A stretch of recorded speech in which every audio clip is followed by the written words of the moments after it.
ಪ್ರಕೃತಿ ಒಮ್ಮೊಮ್ಮೆ ತನ್ನ ನಿಜ ಬಣ್ಣವನ್ನ ತೋರಿಸಿಯೇ ಬಿಡುತ್ತದೆ. ಆಗ ಮನುಷ್ಯರೇ ಹೋಗಲಿ ದೇವರು ಕೂಡ ಏನು ಮಾಡಲು ಸಾಧ್ಯವಿಲ್ಲ. ಹೌದು, ಅಂತಹ ಒಂದು ಘಟನೆ ನಡೆದಿದ್ದು ಏರ್ ಫೋರ್ಸ್ ಫ್ಲೈಟ್ 889 ಜೊತೆಗೆ.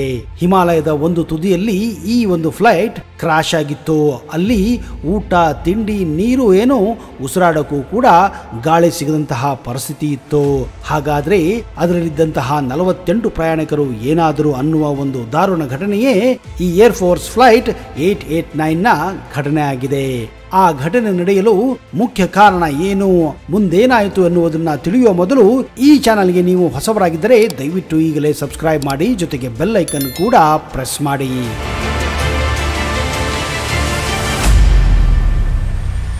ನಮಸ್ಕಾರ ಸ್ನೇಹಿತರೆ, ನಿಮಗೆಲ್ಲ ಅದ್ದೂರಿ ಹಾಗೂ ಆತ್ಮೀಯ ಸ್ವಾಗತ.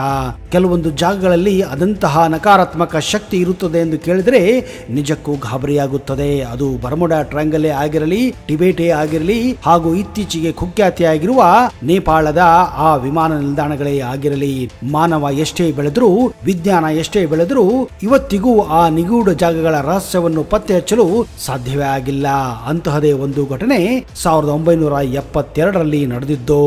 ಹಿಮಾಲಯದ ಮೌಂಟ್ ಎವರೆಸ್ಟ್ ಅಂದರೆ ಯಾರಿಗೆ ತಾನೇ ಗೊತ್ತಿಲ್ಲ ಹೇಳಿ.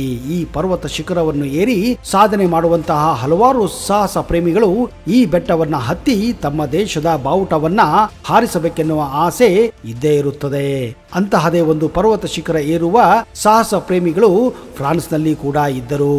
ಇದೇ ಕಾರಣ ಅವರು ನೇಪಾಳದ ರಾಜಧಾನಿ ಕಾಠ್ಮಂಡುವಿಗೆ ತಮ್ಮ ಪ್ರಯಾಣವನ್ನ ಬೆಳೆಸುತ್ತಾರೆ. ಅದು 1972 ಏಪ್ರಿಲ್ 12. 40 ಜನರ ಸಾಹಸ ತಂಡ ಜೊತೆಗೆ 8 ವಿಮಾನ ಸಿಬ್ಬಂದಿ ಹೊಂದಿರುವಂತಹ ಏರ್ ಫೋರ್ಸ್ 889 ಫ್ರಾನ್ಸ್ನ ಓರ್ಲೆ ವಿಮಾನ ನಿಲ್ದಾಣದಿಂದ ನೇಪಾಳಕ್ಕೆ ಹಾರುತ್ತದೆ. ಈ ವಿಮಾನದ ಚಾಲಕ ಡೇವಿಡ್ ಸ್ಮಿತ್ ಒಬ್ಬ ಅತ್ಯುತ್ತಮ ಪೈಲಟ್ ಆಗಿದ್ದ. ಈಗಾಗಲೇ ಸಾವಿರಾರು ಗಂಟೆಗಳ ಕಾಲ ಆಕಾಶದಲ್ಲಿ ಹಾರಿ ಹಲವಾರು ಪ್ರಶಸ್ತಿಗಳನ್ನು ಕೂಡ ಗಿಟ್ಟಿಸಿಕೊಂಡಿದ್ದ. 40 ಜನರಲ್ಲಿ 16 ಮಹಿಳೆಯರು ಕೂಡ ಇದ್ದರು. ಇವರೆಲ್ಲ ಜಗತ್ತಿನ ವಿವಿಧ ಭಾಗಗಳಲ್ಲಿ ವಿವಿಧ ಪರ್ವತಗಳನ್ನ ಹತ್ತಿ ಹಲವಾರು ಸಾಧನೆಗಳನ್ನು ಮಾಡಿದ್ದರು. ಯಾವುದೇ ಒಬ್ಬ ಸಾಹಸಿ ಪ್ರೇಮಿಗೆ ಹಿಮಾಲಯದ ಮೌಂಟ್ ಎವರೆಸ್ಟ್ ಹತ್ತುವುದು ಒಂದು ದೊಡ್ಡ ಕನಸು ಇದ್ದಂತೆ. ಆ ಕನಸನ್ನೇ ನನಸು ಮಾಡಲು ಈ ತಂಡ ಫ್ರಾನ್ಸ್ನಿಂದ ನೇಪಾಳಕ್ಕೆ ಪ್ರಯಾಣ ಬೆಳೆಸಿತ್ತು. ಫ್ರಾನ್ಸ್ನಿಂದ ಹೊರಟ ಈ ವಿಮಾನ ಜಾರ್ಜಿಯಾ ದೇಶ ಮೇಲೆ ಹಾರುವಾಗ ಇದ್ದಕ್ಕಿದ್ದ ಹಾಗೆ ಏನೋ ಒಂದು ದೊಡ್ಡ ಶಬ್ದ ಬರುತ್ತದೆ. ನಿಜ ಹೇಳಬೇಕೆಂದ್ರೆ ಒಂದು ರಣಹದ್ದು ಆ ವಿಮಾನಕ್ಕೆ ಡಿಕ್ಕಿ ಹೊಡೆದಿತ್ತು. ಪೈಲಟ್ ಇದನ್ನ ಸಂಪೂರ್ಣವಾಗಿ ನಿರ್ಲಕ್ಷ್ಯ ಮಾಡಿಬಿಡುತ್ತಾನೆ. ಕಾರಣ ಹಕ್ಕಿಗಳ ಈ ತರ ಹಾರುವುದು ಅವನ ಪ್ರಕಾರ ತುಂಬಾನೇ ಕಾಮನ್. ಯಾಕಂದ್ರೆ ಹಿಂದೆ ಕೂಡ ಅವನಿಗೆ ಇಂತಹ ಅನುಭವಗಳಾಗಿದ್ದವು.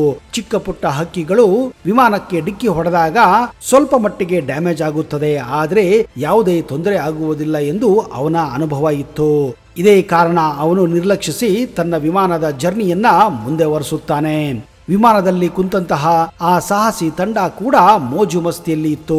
ಇದರ ಬಗ್ಗೆ ಅವರು ಕೂಡ ನಿರ್ಲಕ್ಷ್ಯ ಮಾಡುತ್ತಾರೆ. ಕಾರಣ ಅವರ ಪ್ರಕಾರ ಅವರು ಹತ್ತಿರುವಂತಹ ಆ ಏರೋಪ್ಲೇನ್ ತುಂಬಾನೇ ಸೇಫ್ ಆಗಿತ್ತು. ಜೊತೆಗೆ ಆ ವಿಮಾನದ ಪೈಲಟ್ ಡೇವಿಡ್ ಸ್ಮಿತ್ ಒಬ್ಬ ಅತ್ಯುತ್ತಮ ಪೈಲಟ್ ಆಗಿದ್ದ ಅನ್ನುವ ನಂಬಿಕೆ ಅವರಿಗಿತ್ತು.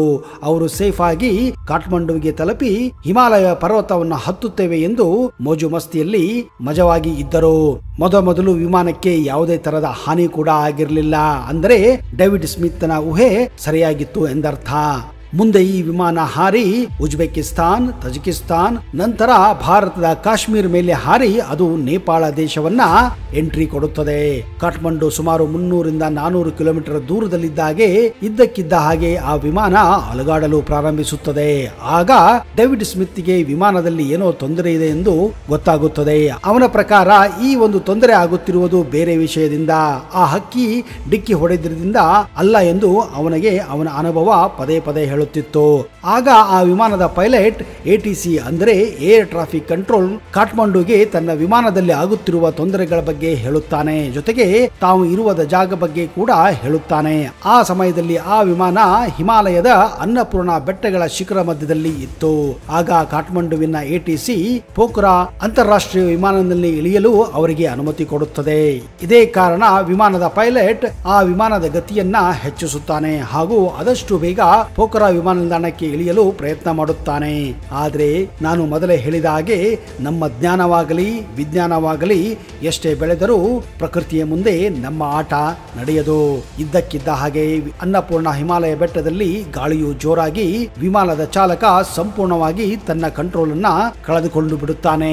ಆಗ ಅನ್ನಪೂರ್ಣ ಬೆಟ್ಟದ ಮೇಲೆ ವಿಮಾನ 3 ಬಾರಿ 4 ಬಾರಿ ಸುತ್ತು ಹಾಕಿ ಕೊನೆಗೆ ಆ ಹಿಮಾಲಯದ ಬೆಟ್ಟದ ಮೇಲೆ ಕ್ರಾಶ್ ಆಗುತ್ತದೆ. ಅದರಲ್ಲಿದ್ದ 48 ಜನ ಪ್ರಯಾಣಿಕರಲ್ಲಿ ಕೇವಲ 2 ಮಾತ್ರ ಬದುಕಿ ಉಳಿಯುತ್ತಾರೆ. ಅದಕ್ಕೂ ಒಂದು ಕಾರಣ ಇದೆ. ಅದೇ ಸಮಯದಲ್ಲಿ ಆ ಬೆಟ್ಟವನ್ನು ಹತ್ತಲು ಭಾರತೀಯ ಮೂಲದ ಕೆಲವು ಸಾಹಸಿ ಪರ್ವತಾರೋಹಿಗಳು ಆ ಬೆಟ್ಟವನ್ನ ಹತ್ತುತ್ತಿದ್ದರು. ಅದೇ ಸಮಯದಲ್ಲಿ ಆ ಪ್ಲೇನ್ ಕೂಡ ಅಲ್ಲಿ ಕ್ರಾಶ್ ಆಗಿ ಬೀಳುತ್ತದೆ. ಅವರು ಕಣ್ಣಾರೆ ನೋಡುತ್ತಾರೆ. ಈ ಪ್ಲೇನ್ ಅಲ್ಲಿ ಉಳಿದಂತಹ ಕೆಲವು ಸಾಹಸಿ ಪ್ರೇಮಿಗಳನ್ನ ಅವರು ಬದುಕಿಸಲು ಪ್ರಯತ್ನ ಮಾಡುತ್ತಾರೆ. ಆದರೆ ಕೊನೆಗೆ ಉಳಿದದ್ದು 2 ಮಾತ್ರ. ಅದರಲ್ಲಿಯೂ 60 ವರ್ಷದ ಪರ್ವತಾರೋಹಿ ಕಷ್ಟಪಟ್ಟು ಆ 2ರನ್ನ ಬದುಕಿಸಿ ಅವರಿಗೆ ಆಕ್ಸಿಜನ್ ಅನ್ನ ಕೊಟ್ಟು ಕೆಳಗಡೆ ಕರೆದುಕೊಂಡು ಹೋಗಿ ಅವರನ್ನ ಬದುಕಿಸುತ್ತಾರೆ. ಸ್ನೇಹಿತರೆ, ಈ ವಿಮಾನ ಅಪಘಾತಕ್ಕೆ ಈಡಾಗಲು ಮುಖ್ಯ ಕಾರಣ ಆಕಾಶದಲ್ಲಿ ಹಾರುವಂತಹ ಚಿಕ್ಕ ಚಿಕ್ಕ ವಿಮಾನಗಳು, ಅಂದರೆ ಅವುಗಳೇ ಹಕ್ಕಿಗಳು. ಅವುಗಳನ್ನ ನೀವು ನಿರ್ಲಕ್ಷ್ಯ ಮಾಡಿದರೆ ಇಂತಹ ಘಟನೆಗಳು ಆಗುವ ಸಂಭವ ಜಾಸ್ತಿ ಇರುತ್ತದೆ.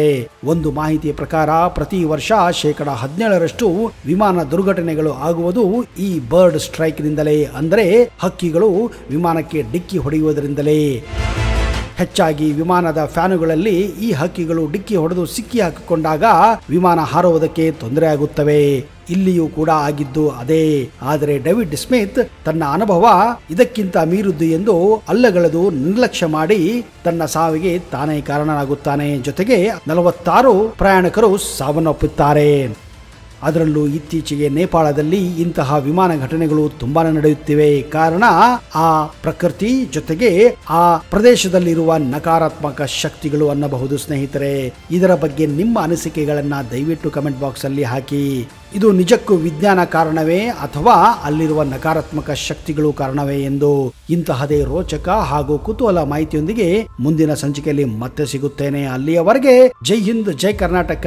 ನಿಮಗೆಲ್ಲ ಒಳ್ಳೆಯದಾಗಲಿ.